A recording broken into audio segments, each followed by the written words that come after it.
A man does not live until he begins to discipline himself, he merely exists.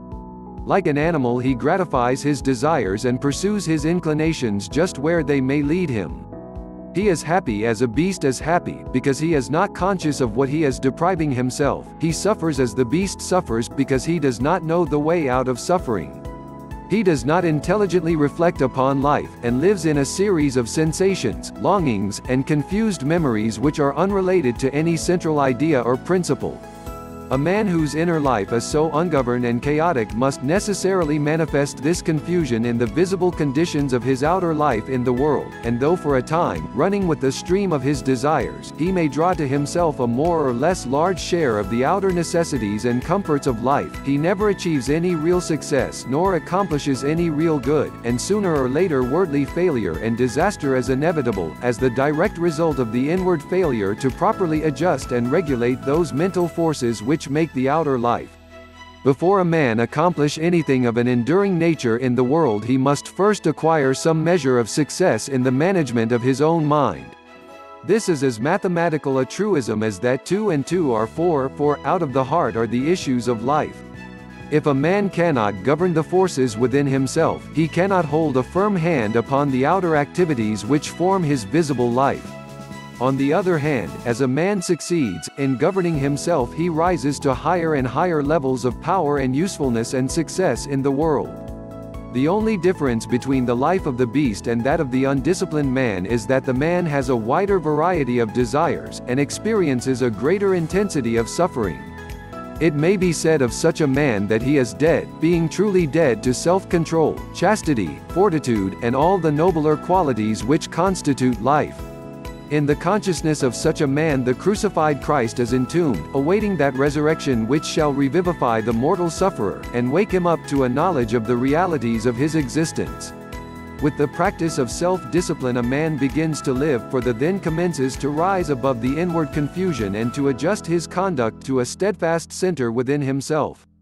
He ceases to follow where inclination leads him, reigns in the steed of his desires, and lives in accordance with the dictates of reason and wisdom.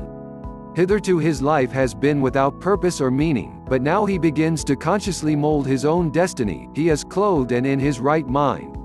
In the process of self-discipline there are 3 stages, namely: 1. Control. 2. Purification. 3. Relinquishment. A man begins to discipline himself by controlling those passions which have hitherto controlled him. He resists temptation and guards himself against all those tendencies to selfish gratifications which are so easy and natural, and which have formerly dominated him. He brings his appetite into subjection, and begins to eat as a reasonable and responsible being, practicing moderation and thoughtfulness in the selection of his food, with the object of making his body a pure instrument through which he may live and act as becomes a man, and no longer degrading that body by pandering to gustatory pleasure. He puts a check upon his tongue, his temper, and, in fact, his every animal desire and tendency, and this he does by referring all his acts to a fixed center within himself. It is a process of living from within outward, instead of, as formerly, from without inward. He conceives of an ideal, and, enshrining that ideal in the sacred recesses of his heart, he regulates his conduct in accordance with its exaction and demands. There is a philosophical hypothesis that at the heart of every atom and every aggregation of atoms in the universe there is a motionless center which is the sustaining source of all the universal activities. Be this as it may, there is certainly in the heart of every man and woman a selfless center without which the outer man could not be, and the ignoring of which leads to suffering and confusion. This selfless center, which takes the form, in the mind, of an ideal of unselfishness and spotless purity, the attainment of which is desirable, is man's eternal refuge from the storms of passion and all the conflicting elements of his lower nature. It is the rock of ages, the Christ within, the divine and immortal in all men. As a man practices self-control he approximates more and more to this inward reality, and is less and less swayed by passion and grief, pleasure and pain, and lives a steadfast and virtuous life, manifesting manly strength and fortitude. The restraining of the passions, however, is merely the initial stage in self-discipline, and is immediately followed by the process of purification. By this a man so purifies himself as to take passion out of the heart and mind altogether, not merely restraining it when it rises within him, but preventing it from rising altogether. By merely restraining his passions a man can never arrive at peace, can never actualize his ideal. He must purify those passions. It is in the purification of his lower nature that a man becomes strong and God-like, standing firmly upon the ideal center within, and rendering all temptations powerless and ineffectual. This purification is effected by thoughtful care, earnest meditation, and holy aspiration, and as success is achieved confusion of mind and life pass away, and calmness of mind and spiritualized conduct ensure. True strength and power and usefulness are born of self-purification, for the lower animal forces are not lost, but are transmuted into intellectual and spiritual energy.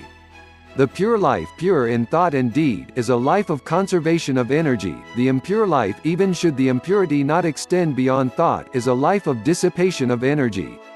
The pure man is more capable, and therefore more fit to succeed in his plans and to accomplish his purposes than the impure.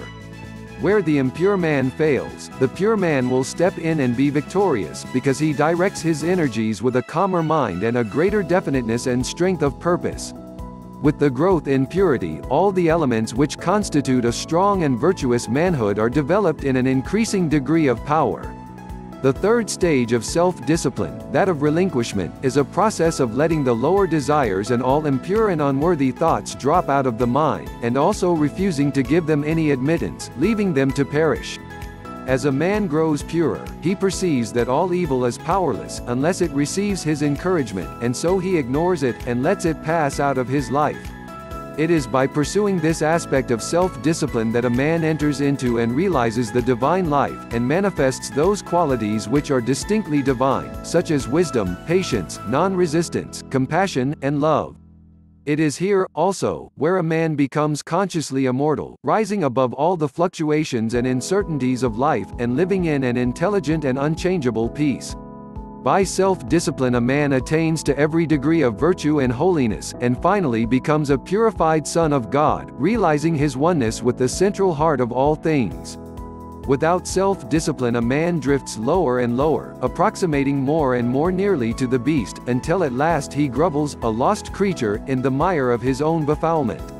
By self-discipline a man rises higher and higher, approximating more and more nearly to the divine, until at last he stands erect in his divine dignity, a saved soul, glorified by the radiance of his purity. Let a man discipline himself, and he will live. Let a man cease to discipline himself, and he will perish. As a tree grows in beauty, health, and fruitfulness by being carefully pruned and tended, so a man grows in grace and beauty of life by cutting away all the branches of evil from his mind, and as he tends and develops the good by constant and unfailing effort. As a man by practice acquires proficiency in his craft, so the earnest man acquires proficiency in goodness and wisdom. Men shrink from self-discipline because in its early stages it is painful and repellent, and the yielding to desire is, at first, sweet and inviting, but the end of desire is darkness and unrest, whereas the fruits of discipline are immortality and peace. To watch the next video, subscribe to our channel. Be blessed.